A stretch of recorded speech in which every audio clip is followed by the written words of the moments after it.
अस्सलाम वालेकुम students. Punjab board का 9th क्लास का जो रिज़ल्ट है उसकी डेट अनाउंस हो चुकी है। रिज़ल्ट की तैयारी मुकम्मल है, बस आखिरी मराहिल में है। और जब भी स्टूडेंट्स पेपर देते हैं तो एक बात का, एक चीज़ का उनको बड़ी शिद्दत से इंतज़ार होता है कि हमने पेपर दे दिए, हमने मेहनत की, अच्छे पेपर दिए, अब हमारा रिज़ल्ट कैसे आएगा? क्या हमने जो टारगेट सेट किया हुआ था उसके मुताबिक हमारे नंबर आएंगे या नहीं आएंगे? क्या हम पास हो पाएंगे या नहीं हो पाएंगे?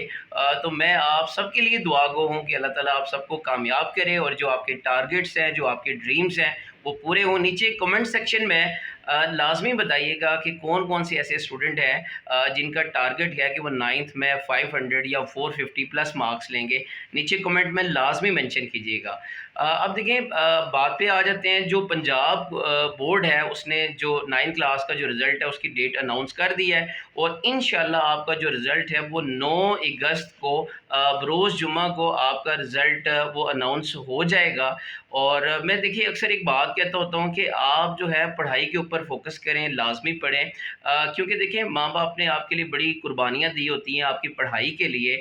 और मैं अक्सर ये कहता हूँ जब आपका रिज़ल्ट आता है तो आपके जो वालदैन हैं, उनके जो रिश्तेदार हैं, आप उनको कॉल ज़रूर आती हैं कि बताएं आपका बेटा या आपकी बेटी ये पढ़ते थे, बताएं उसका रिज़ल्ट कैसे आया है। तो मैं ये कहता हूँ कि आप कोई आपको ऐसा काम करें कि आपके वालदैन को शर्मिंदगी ना उठानी पड़े। आपके वालदैन जो है वो प्राउडली बता सकें, फ़ख्र से बता सकें कि मेरे बेटा या मेरी बेटी उसके जो इतने मार्क्स आए हैं। तो आप काइंडली जो है अपनी पढ़ाई के ऊपर तवज्जो दें और अच्छा पढ़ा करें ताकि आपके अच्छे नताइज आएँ।